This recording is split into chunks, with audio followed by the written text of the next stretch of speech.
నమస్కారం. ఘంటారావానికి స్వాగతం. ముందుగా ప్రధాన అంశాలు.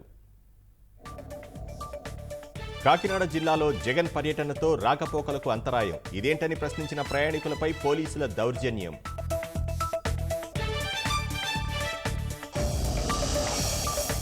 అక్రమ ఇసుక క్వారీలపై కొరడా ఝుళిపించిన అధికారులు. గుంటూరు జిల్లా కొల్లిపర మండలంలో 33 ఇసుక లారీలు సీజ్.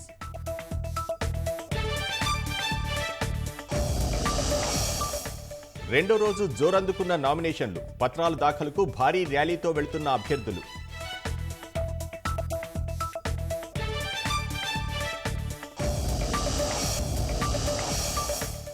డ్వాక్రా అక్కచెల్లెమ్మలను నిలువులా వంచిన జగన్. 0 వడ్డీ రాయితీ కుదింపుతో 70,000 కోట్ల రుణభారం.